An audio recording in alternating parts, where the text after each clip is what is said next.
오늘 우리에게 주신 하나님의 말씀 열왕기하 9장 21절에서 26절입니다. 열왕기하 9장 21절에서 26절 말씀 한 목소리로 읽겠습니다. 요람이 이르되 메우라 하매 그의 병거를 메운지라. 이스라엘 왕 요람과 유다 왕 아하시야가 각각 그의 병거를 타고 가서 예후를 맞을세 이스라엘 사람 나봇의 토지에서 만나매 요람이 예후를 보고 이르되 예후야 평안하냐 하니 대답하되 내 어머니 이세벨의 음행과 술수가 이렇게 많으니 어찌 평안이 있으랴 하더라. 요람이 곧 손을 돌이켜 도망하며 아하시야에게 이르되 아하시야여 반역이로다 하니 예후가 힘을 다하여 활을 당겨 요람의 두 팔 사이를 쏘니 화살이 그의 염통을 꿰뚫고 나오매 그가 병거 가운데에 엎드러진지라. 예후가 그의 장관 빗갈에게 이르되 그 시체를 가져다가 이스라엘 사람 나봇의 밭에 던지라. 내가 기억하려니와 이전에 너와 내가 함께 타고 그의 아버지 아합을 쫓았을 때 여호와께서 이같이 그의 일을 예언하셨느니라. 여호와께서 말씀하시기를 내가 어제 나봇의 피와 그의 아들들의 피를 분명히 보았노라. 여호와께서 또 말씀하시기를 이 토지에서 내게 갚으리라 하셨으니 그런즉 여호와의 말씀대로 그의 시체를 가져다가 이 밭에 던질지니라 하는지라. 아멘.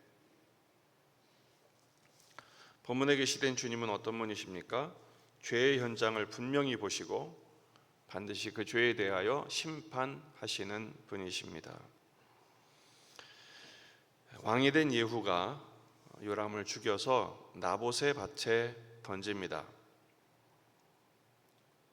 요람은 계속 평안을 묻죠. 하지만 예후는 이세벨의 음행과 술수를 그 죄를 물어서 그 죄에 대한 심판의 도구로 지금 쓰임을 받고 있습니다. 예후의 화살이 요람을 관통합니다. 그리고 죽죠. 그러자 25절 예후가 그의 장관 빗가락에 이르되 이 시체를 가져다가 이스라엘 사람 나봇의 밭에 던지라. 9장에서 평안 다음으로 가장 많이 나오는 단어가 나봇의 밭입니다. 21절 나봇의 토지, 25절 나봇의 밭에 던지라.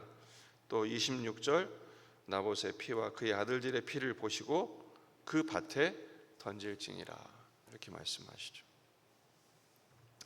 나봇의 일을 하나님은 분명히 기억하시고 잊지 않으신다라는 것입니다. 열왕기상 21장 19절을 보면 너는 그에게 말하여 이르기를 여호와의 말씀이 네가 죽이고 또 빼앗았느냐 아합에게 하는 말이죠. 또 그에게 이르기를 여호와의 말씀이 개들이 나봇의 피를 핥은 곳에서 개들이 내 피 곧 내 몸의 피도 핥으리라 하였다 하라. 그 말씀대로 나봇의 밭에 그 요람의 시체를 던진 것입니다. 아합을 징계한 것이죠. 그동안 하나님께서 오래도록 회개하기를 기다리셨습니다. 하지만 돌이키지 않고 그 죄를 멈추지 않다가 결국 하나님이 나봇의 복수를 해주신 것입니다.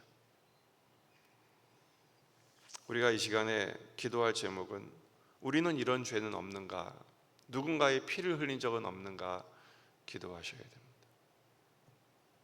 며칠 전에 바로 이 대목에 대해서 내가 무슨 힘이 있다고 남의 피를 흘리는가? 내 속에 있는 그 죄악의 잔재성, 그리고 그 파괴성, 그리고 잔혹성, 말로 죄짓고 다른 사람을 비난하고 정죄하고 말로 죽인 일이 만약에 그것을 정말 하나님이 다 기억하시고 기록하신다면 우리는 그 엄청난 중죄를 면할 수 없을 것입니다.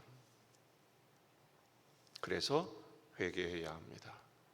말로 죽인 죄, 눈빛으로 죽인 죄, 행동으로 죽인 죄, 집단적으로 암묵적인 동의에 의해서 왕따시켜 누군가를 평생 잊지 못할 상처에 고통하게 한 죄, 우리는 정말 회개해야 합니다. 계시록 2장 20절 말씀을 보면 두아디라 교회에 대한 하나님의 경고가 이렇게 표현되어 있습니다. 그러나 내게 책망할 일이 있노라. 자칭 선지자라 하는 여자 이세벨을 내가 용납함이니 그가 내 종들을 가르쳐 꿰어 행음하게 하고 우상의 제물을 먹게 하는도다. 현대 우상이 지난 주일날 6가지를 제가 말씀드렸는데 요약하면 3가지입니다. 자기 자신, 만몬, 돈이죠. 그리고 일락, 이 세상에서의 즐거움. 이것을 위해서 행음하고 우상의 제물을 먹습니다. 행음이란 것은 육체적인 쾌락도 얘기하지만 하나님을 떠나는 것입니다. 하나님을 사랑한다 하면서 세상을 사랑하는, 배타적인 사랑으로 오직 주님만 사랑해야 하는데 세상도 사랑하는 것이죠. 나도 사랑하는 것이죠. 주님이 우선이 아니라 돈이 우선이고 순간에 자기 만족을 위해서 모두를 거는 삶, 회개치 않으면 하나님의 큰 환난에 던지신답니다.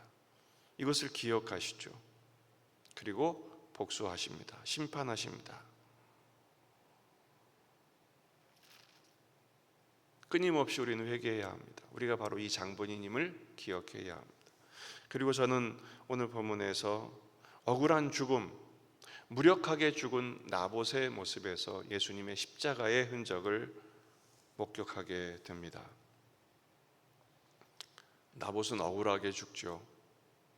하나님을 모욕했다고 거짓 증인들을 세워서 나봇과 그의 아들들이 일족이 멸절을 당합니다. 참담하죠. 소유는 다 빼앗기고 죽임을 당하고 아무도 기억하지 않는 것처럼 보이지만 하나님이 기억하십니다. 예수님이 그렇게 죽으셨습니다. 거짓 증인들을 세워 거짓된 잘못된 법정에서 주님은 정죄를 당하시고 그렇게 참담한 죽음을 맞으셨습니다. 하지만 하나님은 그를 기억하시죠. 그 죽음 속에서 우리를 구원하시며 이세벨과 아합과 다름없는 우리들을 구원하시고 살리시기 위해서 예수님 대신 죽으셨습니다. 그리고 그 죽으심을 가장 영광스러운 이름으로 바꾸셨습니다. 빌립보서 2장 8절 이하의 말씀, 사람의 모양으로 나타나사 자기를 낮추시고 죽기까지 복종하셨으니 곧 십자가의 죽으심이라. 이러므로 하나님이 그를 지극히 높여 모든 이름 위에 뛰어난 이름을 주사 하늘에 있는 자들과 땅에 있는 자들과 땅 아래에 있는 자들로 모든 무릎을 예수의 이름에 꿇게 하시고 모든 입으로 예수 그리스도를 주라 시인하여 하나님 아버지께 영광을 돌리게 하셨느니라. 아멘. 먼저 십자가를 지시고 그 참담한 십자가를 통과하시고 부활의 능력을 힘입은 후에 하나님의 영광으로 주님을 높여주셨습니다. 그러니까 사실 우리가 나봇의 처지에 거할 때도 많죠. 아합과 이세벨처럼 남을 죽이기도 하지만 또 당할 때도 있습니다. 우리는 모든 경우에 하나님을 만날 기회로 삼으셔야 합니다. 혹시 나는 가해자의 입장에 서진 않는가? 지금 우리나라가 피해자의 인권보다 가해자의 인권이 더 소중히 여겨지는 그런 이상한 시대를 살아가고 있지 않습니까? 그런 시대 풍조에 우리가 편승하여 누군가를 고통스럽게 하는 것을 전혀 죄의식을 느끼지 않고 그렇게 살고 있지는 않은가? 회개하셔야 됩니다. 말씀 앞에 살피시고 십자가를 통과하셔야 합니다. 때로는 억울한 일을 당합니다. 말도 안 되는 일을 당하여 눈물을 흘리고 손해를 무릅쓰고 그런 인생을 살아가야 할 때 결코 낙심하지 마십시오. 주님이 함께 하십니다. 주님이 기억하십니다. 그래, 내가 먼저 그 일을 걸어갔다. 나를 붙들어라. 나는 이겼다. 너도 이겨야 한다.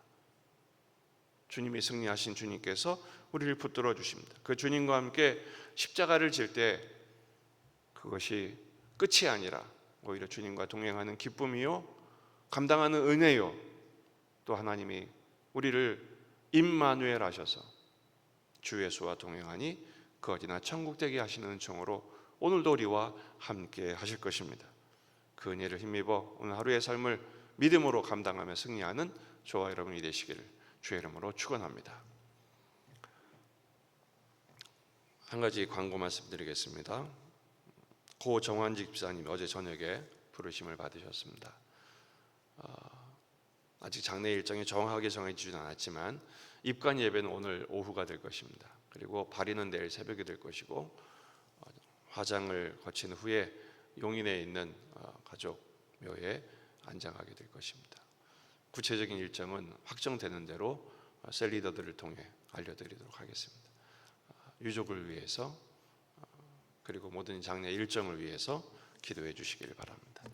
다 같이 기도하겠습니다. 우리 자신과 가정과 교회와 이 지역의 복음화, 민족의 복음화, 세계 복음화를 위해서 기도하십시다.